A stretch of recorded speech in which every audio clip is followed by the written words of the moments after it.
All right, folks. So here we go. So we left off our last discussions, right, of Benjamin Harrison. He's the oddity because remember we have Grover Cleveland at 22, Cleveland again at 24, Harrison in the middle at 23, right? So let's not get that confused, all right? I left off yesterday. Did we get through the whole entire Sherman Antitrust Act, though, right? We did that. Yes, we did that. Beautiful. Okay, so second major law I guess I want to talk about, or major bill, is known as the McKinley Tariff of 1890. Tariffs aren't the most exciting thing to be learning about, but the McKinley Tariff was a tariff that was like one of the highest tariffs ever put in place in American history. In some respects, like a 40% hike on imported goods. Like, these are really steep tariffs. So just to give you a comparison, there's no income tax yet, right? The national government makes most of its money through either selling land or through tariffs. We were making so much money through tariffs, we had budget surpluses. Like, we couldn't spend the money that we were actually bringing in. Like, that's, for government, anybody, I mean, ever since I've been alive, there's always been budget deficits, all right? I can't imagine us having, like, more money than what we know what to do with as a nation. That's how much these tariffs are just bringing in. Boom, boom, boom. So very much heavy for the industrialists, helping them, so forth, right, to get better. You know, the American manufacturers were really doing well because of these tariffs, right? So that's kind of like a really, important aspect, all right? Now, miscellaneous fun facts. Besides Little Ben or Kid Gloves, whatever they call him, Harrison, he was also known as the Human Iceberg. That's a nice nickname, the Human Iceberg. You can kind of see with that face, you're like, yeah, that guy, he's not too cheery. All right? Like, he's a cold dude, right? He's really stiff. He's hard to get along with. He hates small talk. Let's just get down to business. It's very inefficient. There's, common chatter. Let's just get to business. Very kind of stiff guy. About 5'6", one of the last presidents, sadly enough, though, to wear a full beard, Very sad. We really got to bring that back. He is the grandson, though, of President William Henry Harrison. Remember the guy who was died after he gave his inaugural address? Well, the grandson came back to try to just my grandpa. I'm gonna bring it back for him. That's beautiful. All right. Like to go for a brisk walk every 3 or 4 miles a day, and like to duck hunt and play billiards. Good old duck hunter. All right. Awesome. Cool stuff. Okay. So one term, right? Republican. There we go. All right. So now we're going to have to kind of back up and kind of go forward at the same time.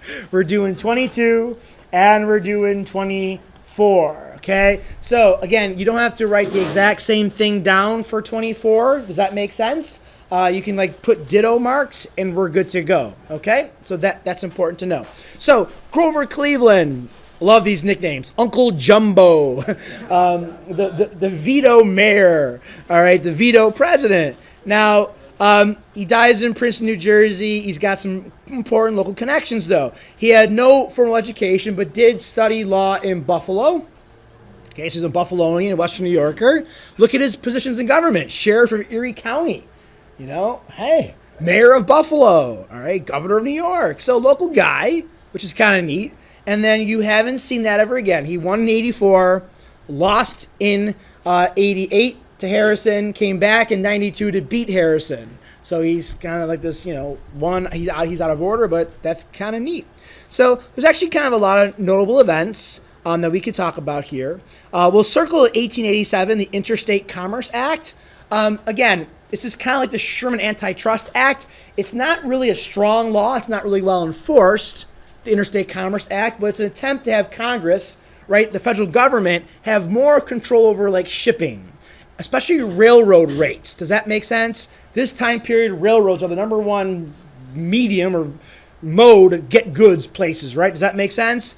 So railroads would charge crazy high prices, and a lot of people were upset by that, especially if you're a small business owner or if you're a farmer, you couldn't compete. So the government's starting to get involved in trying to maybe perhaps set railroad rates, or at least regulate it. Does that make sense? So it's fair. So again, like any bill, a bill comes out of a problem in society, right? So we have Antitrust Act. Well, that must mean businesses are coming together. Maybe it's not working out too good. Okay, well, we need this law. Well, that must mean because people aren't being treated fairly by the railroads. So usually a problem exists, and then we're trying to sort of solve that problem through legislation. Yes? That was a lot of the questions on that Western quiz. Yes. Right? Yes. That was pushed a lot by Westerners. Yes. Mahomes did that. Yes. Does that make sense? You see the connections there, right? Very, very good. All right. Perfect. All right. You have the Anti-Polygamy Act, which seems, what's up with that? This is actually a response to law, Utah and the Mormons of polygamy. So they kind of made a national law that you cannot have more than one wife or husband. Okay. There you go. All right. Now, another big one there, circle it, is the Dawes Severalty Act. You could just call it the Dawes Act. This isn't a law that's actually trying to deal with Native American issues. So again, we've talked about, we spent a lot of time in the Battle of Little Bighorn, all that kind of stuff. This is kind of right after the Battle of Little Bighorn, about a little less than 10 years later. By this point, the Army has pretty much subdued like the Sioux and Crazy Horse and Little Bull and Sitting Bull. This is a song, Little Bull. No, I have no idea. Anyway, they've kind of subdued them, right? So now what do? They're not really a threat. Do we let them have their independence? What do we do? This was an attempt, you should write it down, to break up reservations. And the idea was actually modeled after the Homestead Act. Let's give every family, every household, Native American household, 160 acres of land. And let them be independent farmers. No more tribes. It's so silly, tribe. You need that. It's just your culture. Who cares? Yeah, whatever. Just get rid of that. No big deal. All right. So we're going to have, everybody's going to be an individual farmer. It's going to be great. Be more Americanized. And they'll probably do better and be more successful. We're doing it out of the goodness of our hearts. Yay. Well, maybe not. Didn't work out so well. And what really came out of this, that pretty much Native American tribes out west gave up like 90 million acres of land to the government. And that land was mostly sold off for profit. So like, it's sort of, again, a big reduction of any land held officially by Native Americans. Does that make sense? All right, so that's the Dawes Act. It's an attempt to get rid of the reservations and kind of Americanize them. Overall, it's kind of a failed law. Yes, sir? Anti-polygamy act go against freedom of religion? That was the Mormon argument. Here you're seeing a kind of example of cultural and kind of defined morality saying that doesn't matter. If a religion advocates things as the larger society feels as immoral, doesn't mean we have to protect it. Does that make sense? Let's just say a religion advocated that you could I don't know, you can kill your firstborn kid because it's a sacrifice to like the corn god. You know what I'm trying to say? You're like, I believe in the corn god. I'm going to kill my first son. Well, you can't say, oh, well, okay, that's your religion. That's cool.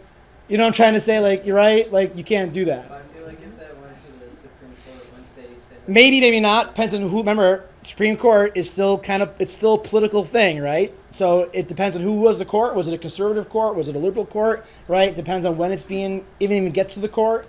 So it's not as easy just, the Supreme Court should decide on it. Remember, folks, this is a really good point. The Supreme Court just can't decide on things when it wants to. It has to come through the courts. Does that make sense? Like someone has to sue and has to actually make its way to the courts. And even in that case, the Supreme Court can decide that they don't feel that they have the need to hear this case. It's not as significant as for the Supreme Court, and they can even reject to even hear a case. Does that make sense? So that's important to know. Yeah. At this point, is it still legal for a citizen to sue the USW? I believe so. Yeah. Okay. Great questions. Awesome. Okay. So another thing I want to add there, folks, circle it 1893. There's two things there. The Panic of 1893. That's really big. This is the severest, deepest economic decline before the Great Depression.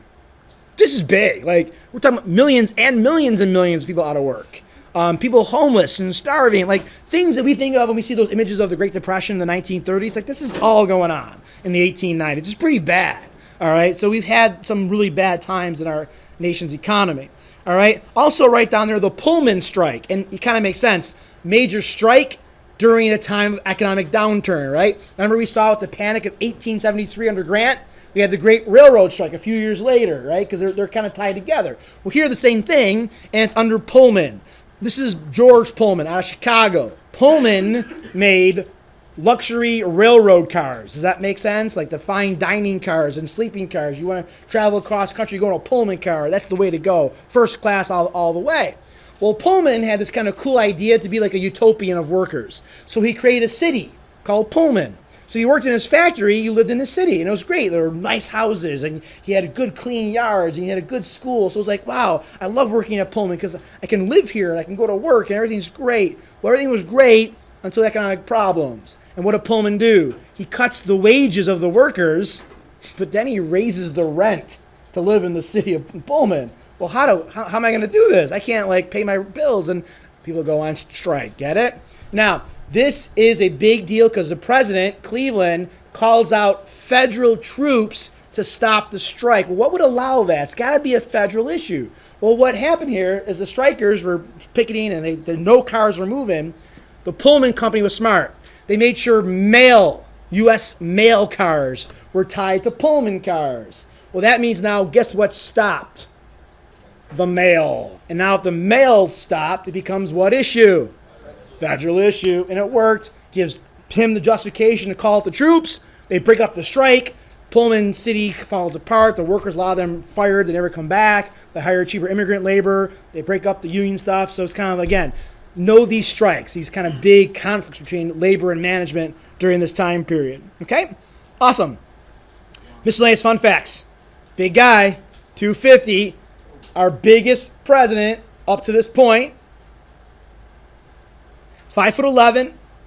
Good health, though. He was a smoker, and this is kind of a weird thing. This is like during his second term in 1893. They found they had a tumor in his mouth, in his jaw, right, from smoking. So he went on a yacht in a harbor in New York City, and they did a secret operation on the boat on the president. No one knew about it. Well, they took out part of his jaw and they put it back with a rubber jaw, and he lit, and it was very, very successful. But the surgeon couldn't publish any of his results until years after the president was already out of office. That was the deal. He wanted anybody to know about it. So he actually successfully lived through this, and it was kind of really innovative surgery, all in secret. So the Americans didn't really know about it. So no one knew about it until 1917, World War I. They finally found out about it. He's a sixth cousin once removed of President Grant. Love to go fishing, hunting, love to drink beer and eat. If you know, right, Grover's on Transit Road across from Potler's, right? That's his hunting cabin in the land that he owned. That's why it's called Grover's, Grover Cleveland. So we got a lot of Grover Cleveland. There's Cleveland Drive in Cheektowaga. There's Cleveland Drive in Buffalo. Grover Cleveland High School. Grover Cleveland Golf Course. Spent many a day there when I was a young boy. All right, whole summers at Grover Cleveland Golf Course. But anyway, that's another story. All right, but so a lot of Grover Cleveland stuff, right, which is kind of neat. Now, one quick thing. It's kind of a neat story. I like to share with you. When he was running for president, the opponents tried to dig up dirt on him, and they found out that he had an affair. Yeah, we got him now. He's not going to get elected. This was before, he was in the 1870s, before he was running for president. He's a younger man, and he had an affair with a woman named Maria Halpin. But Maria, how should I say this? Maria had a few gentleman friends. She had a lot of gentleman friends, and Maria kind of was expecting a child. None of her gentleman friends really knew perhaps who the child was, belonged to. The one problem that all the guys had, except for Cleveland, is that all of her friends were married. Cleveland was not. He's a single guy. So Cleveland took one for the team. He kind of steps up, I'll claim the boy's mine. All right, so he steps up and says, the child's mine. He says, I had no intention to marry this woman. I just want to make sure the boy's taken care of. He gave her some money, make sure she was okay. Well, the woman had some problems. She started drinking. There was a fear that the child might be in a bad situation. So Cleveland made sure the boy was removed from her and was put up for adoption. And he was. And he was adopted by a very wealthy family in New York City. He himself became a very successful person, the boy. Cleveland never had any relationship as a father, just kind of made sure the boy was okay, taken care of financially, and was in good place. And that was the end of it. Done. Well, as he runs for president, this comes up. So Republicans think, we got him. So this all gets in the news. Well, here's what Cleveland did. It's a novel thing that politicians should do. He just came out and told the whole story. Exactly the way it was. Every single bit of it. Told truth. what he did, all in the Buffalo newspapers. And people were like, hey, that was nice. That was good of you. Nice job. That's great. So it kind of like backfired. People kind of think, hey, that was really good. That's nice. You didn't have to do that. And they kind of really looked good for him. It actually helped him reverse to get elected. So when he gets elected, the Democrats make up a chant. They say, Ma, where's my pa? Gone to the White House. Ha, ha, ha. Get it? Like the boy's asking where his dad is. That's Cleveland. Oh, get it? So there you go. Just politics back then was just as interesting as it is today. All right, cool stuff. Good. All right, here we go. Now, 25, and when I taught my presidency course at UB, and I taught a presidency course at Niagara, it's kind of like the same level that what we're doing here for our military course. This was an important presidency because many people see McKinley as the first modern president in terms of the way the White House was organized, the way they did things. So he's kind of, I think, an important person in terms of a modern connection. The idol of Ohio, just because he was a really important politician and governor in Ohio, dies here, right? You guys, everybody hopefully know this. Dies in Buffalo, New York. I'll come back to that. Why he died here. He's assassinated here in Buffalo. Okay. Long career in politics, but I want you to star that election. 1896. It's an important election. And it's, again, we can see it now as one of the first modern elections. And what I mean by that is that before this point, presidents never campaigned for themselves.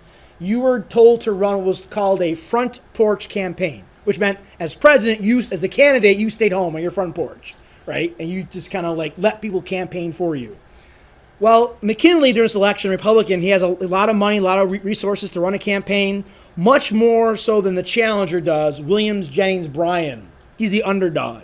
So what Bryan does is he's like, we're going to just break tradition.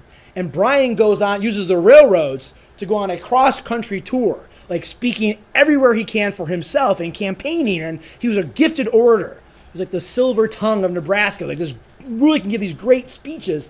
And it almost worked. Like, he doesn't beat McKinley, but it's close and far closer than I ever thought.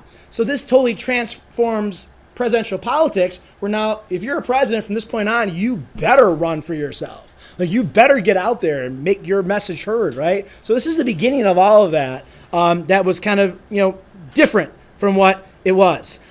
This election, the big issue here, folks, you might write down, was silver or gold. Silver or gold. McKinley wanted our currency backed on the gold standard, meaning that everything's a hard currency. If we do any printing of money, that money better be backed on the exact amount of money we have reserved in gold.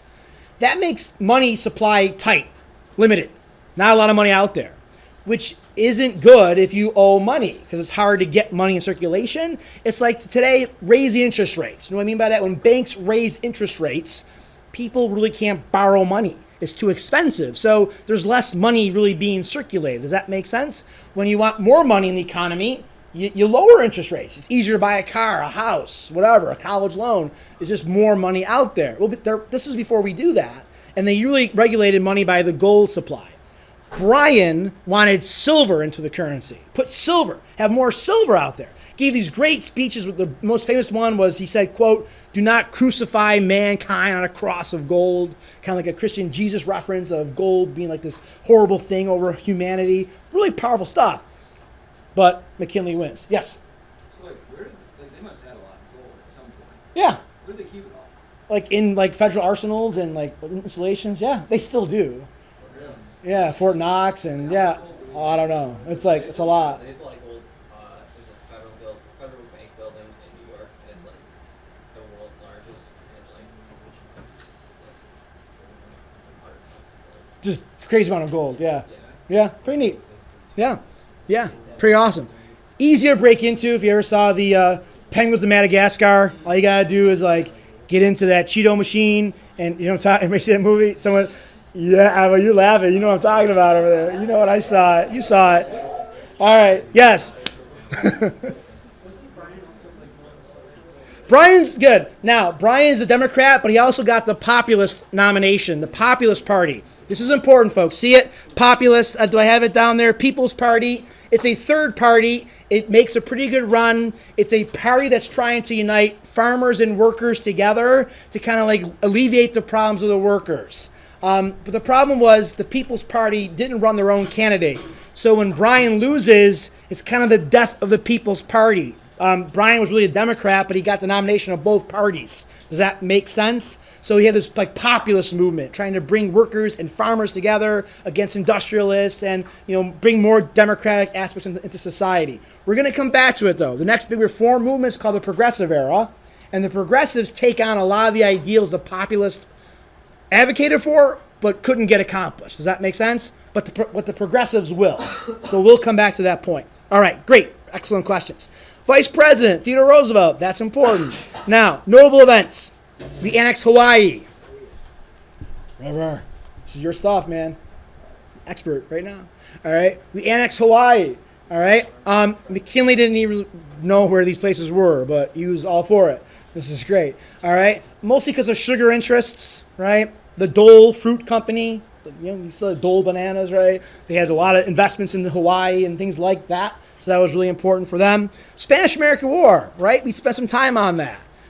President McKinley asked for a declaration of war against Spain. What blew up? The Maine, right? In Havana Harbor. A lot of speculation of why the Maine blew up. We already did this. This was our first imperialist war. America saw this as an opportunity to kind of be part of the world stage, right? Maybe we can gain some overseas colonies. We need colonies to have a larger navy and for, coaling stations and to broaden our power and our reach. Another thing that why we wanted more places to settle was because of that panic of 1893. Well, part of the problem was that we just need more people to sell to. Does that make sense? So if we have colonies, we could force them to buy American products. We'll have more markets. Does that make sense? That was a really big part of it. Another big part of it was missionary work. A lot of Christian missionaries thought that we should civilize the Philippines and Hawaii and bring these people into more of a Western Christian sort of sphere. Does that make sense? So a lot of reasons for that. Open door policy, Boxer Rebellion. I just kind of put those down there. Those are more global two terms from last year, right? Our open door policies with China. We're trying to stop the spheres of influence in China. So we say, hey, everybody, China is open for everybody. This is our policy. Well, this is basically a weak policy. The only reason why we say this is because we don't have a sphere of influence in China. And we're kind of jealous that England and Germany and France does, right? So we're just going to make this great policy where everybody can go into China. And because we think it should be free for everybody. It's more for ourselves, but it's okay. We're trying to get in there. And there's your Gold Standard Act, 1900, the Gold Standard Act. Boom, our country will be on the gold standard. We'll get off in the Depression. We'll get to that later. All right, miscellaneous fun facts. About 5'7", 200 pounds. A very good speaker. Open, friendly, well-liked. Except by a guy named Leon Shelgas, who killed him in Buffalo in September of 1901. All right, so now what's with this? So President McKinley came to Buffalo, New York, which was one of the top 10 cities in America in the turn of the century. Very wealthy, very powerful city. We had a big, you guys know, right, the Pan American Exposition. I hope you've seen pictures of it sometime in your life. We're right where Delaware Park is, or the Art Gallery is, and the History Museum. Huge fair where they built all these fake buildings, unfortunately, out of chicken wire and plaster just for the fair. But they were beautiful, like Spanish, Italian architecture. They dug canals. You can go on gondola rides. Thomas Edison came here and filmed all of it. You can look him up. You can see the films of it. It was electrified. This was Niagara Falls, the Power Project. It was called the City of Light. Huge deal. It was like a major international fair in Buffalo. And McKinley comes here to meet the people and kind of say hello and give a big speech. Well, it was a hot September afternoon, and McKinley and shaking hands with everybody, and was called the Temple of Music. And the line's coming through, and everybody's got handkerchiefs. They're all sweating. Men have handkerchiefs. And a guy named Leon Shelgas, who was an anarchist. You guys know what an anarchist is, right? Person who wants to get rid of government. Had a pistol cloaked in a handkerchief, goes to shake the president's hand and fires point blank range right into the president's midsection. President goes down. Actually, someone immediately tackles Shelgoss, and they get him out of here. And he actually is convicted and actually electrocuted, ironically, during this time period as a form of execution. So the president is whisked away to the field hospital on the fairgrounds. Well, ironically, the field hospital was not electrified. And it was getting late in the day, and the light was kind of going down. So they actually had to use mirrors to reflect sunlight onto the president's body for the operation because they couldn't really see. The most prominent physician in Buffalo at the time was a man named Roswell Park. Okay, name we all know. He's in Niagara Falls doing another surgery. The president needs to be operating on immediately. So the closest doctor they can find who has some experience was a gynecologist, and they brought him in there. And whatever, that's all I'm going to say. So perhaps not the expertise in surgery in those particular aspects. So they do the surgery, they get the bullet out, and the president recovers at a house called the Milburn House. Now, you guys know where Canisius High School is on Delaware? The house is gone, but if you look next time you're near that high school, there's a sign, a blue marker, says Milburn House, site of where President McKinley passed away. There's a national historic marker there. Well, the vice president, Theodore Roosevelt, and he's with his family in the Adirondack Mountains, vacationing, whisk him back to Buffalo to say what's going on. Theodore Roosevelt comes in, sees the president's actually doing well. He's doing better. He's kind of sitting up. He's talking. Feels good. Goes back to his vacation.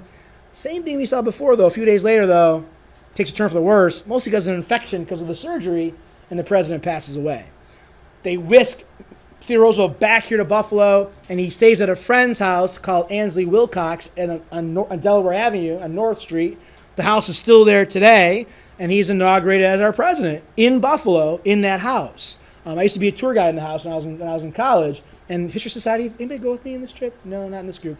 We went there on a field trip this past, last month. It's a National Historic Site. You can go see it right on Delaware Avenue. That's where President Theodore Roosevelt was inaugurated. One of the few spots in our history where a president is inaugurated outside of a capital. You got Theodore Roosevelt here. We're going to get to Calvin Coolidge later at his dad's house. And then President Johnson on Air Force One with JFK's body, all right, on the plane. All right, that's it. Only those three places where a president is inaugurated outside of a capital area. So Buffalo's one of those things. So kind of sad for McKinley, but that's kind of it. All right, so two-term president.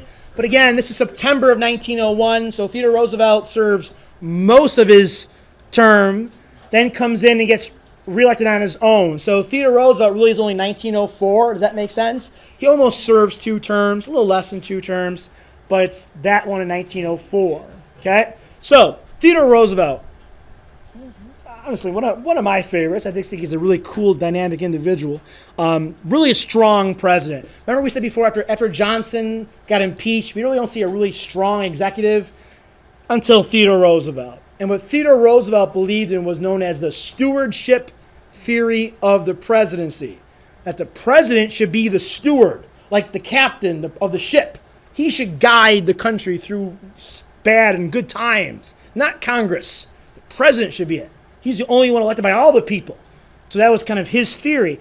Actually, that theory goes back to Lincoln and even go back to Jackson believed in that kind of theory. And Roosevelt kind of brought that theory back, the president being the strong, dynamic figure, not Congress. All right? TR, trust buster, hated being called Teddy, but I'll come back to that. Dies at his home in Oyster Bay. Had 2 marriages. The first one's kind of sad. His first wife dies. She's very young, only in her early 20s, and it's kind of sad. Roosevelt loses his mom and his wife on the same day. They die. Totally different causes, both natural, but they die on the same day. I mean, just imagine that. He was up-and-coming rising star politically, gave it all up. Was so upset by what happened. No more of New York, no more of politics. Went out west and literally became a cowboy. Literally, ranching, herding, the whole deal, just to get away with it. Finally, people in New York said, you got to come back. We need you. You're going to back in politics. He comes back, gets involved in politics again, meets Edith Kermit Caro, who was actually his 3rd grade sweetheart. They were little cute little love and little kids. Well, they happened to meet at a party, and they start talking, and hey, They get married eventually. They kind of rekindle a romance, and he had a very long marriage to her. So sad story, but also ended well, where he kind of met his sort of sweetheart. He was little when he was a kid. All right, long career. Went to Harvard. Long career in politics. He's also Dutch. Or he's related to Martin Van Buren. Vice president, governor of New York, one-term president. Very popular, though. Very, very popular.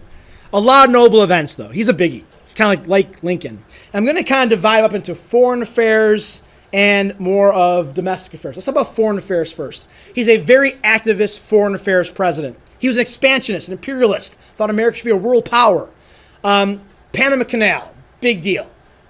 For years, many countries have been trying to put a canal somewhere in Central America. France tried it, other countries tried it. We take over and we try our deal at it, and it was supposed to be through Colombia. But Colombia wanted to charge us an exorbitant amount of money to have any access to this canal. And Roosevelt had no thought of that.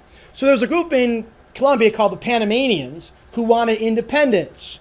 So we kind of tell them, hey, listen, if you declare independence, we're not going to be upset by that. Wink, wink, nudge, nudge. Okay? So the Panamanians declare independence. We bring some naval ships off the coast of Colombia and say, hey, we recognize Panama. That's an independent country. And hence, Panama's born. All right? Pretty much with our blessing and with a little bit of our support. Panama then says, hey, thanks, U.S. Here's the canal zone. You can have it for like 100 years now. Oh, thank you. So we got our canal zone. And we put a canal through Panama.